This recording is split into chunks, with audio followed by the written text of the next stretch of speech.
அன்பர்களுக்கு வணக்கம். புலிப்பாணி சித்தருடைய அந்த புலிப்பாணி ஜோதிடம் 300ங்கிற அந்த நூலில் இருந்து நாம் தொடர்ந்து ஜோதிட நுட்பங்களை பார்த்துக்கிட்டே வர்றோம். நாம் இதுவரையிலும் புலிப்பாணி ஜோதிடம் 300ங்கிற அந்த நூலில் 294 பதிவுகள் வெளியிட்டிருக்கோம்.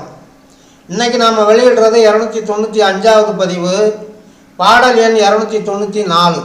இப்போ இந்த பாடலில் ஒரு ஜாதகத்தில் அந்த லக்னத்திலிருந்து 11ஆம் இடம் லாபத்தானம், அந்த தானத்தினுடைய அதிபதி கிரகம் திசை நடத்தும் போது அந்த ஜாதகனுக்கு எந்த மாதிரியான பலன் விளையும் அப்படிங்கிறத பற்றி தெளிவாக சொல்லியிருக்கிறாங்க.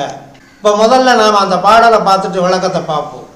லாபத்தில் குருவும் இருக்கமாதே லாபன் உச்ச கேந்திரம் ஏற பாவமோ கிஞ்சிற்றும் செய்யான் மெத்த பாக்கியம் போக்கியம் சொல்லடி தோழி அப்படின்னு முடிச்சிருக்கிறார் இந்த பாட்டை.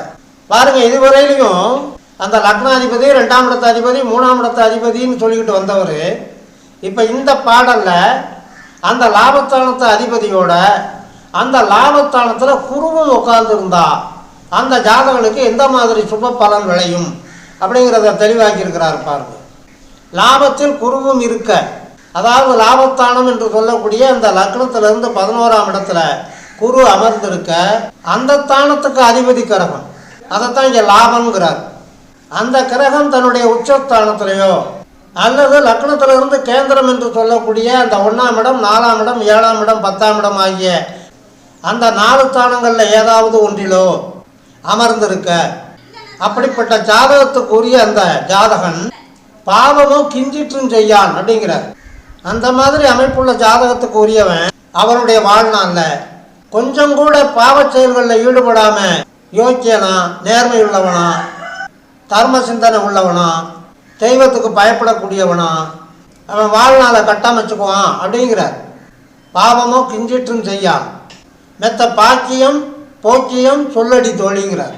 அந்த மாதிரி ஜாதகனுக்கு தெய்வ அருள் கிடைக்கிறதுனாலையும் பெரியவர்களுடைய ஆதரவு கிடைக்கிறதுனாலையும் சமுதாயத்தில் நல்ல அந்தஸ்து கௌரவம் அவனுக்கு உயர்றதுனாலையும் அவன் சகல சௌபாகியங்களையும் சந்தோஷங்களையும் சுகபோகங்களையும் அனுபவித்து நிம்மதியாக வாழ்வான் அப்படிங்கிறார்.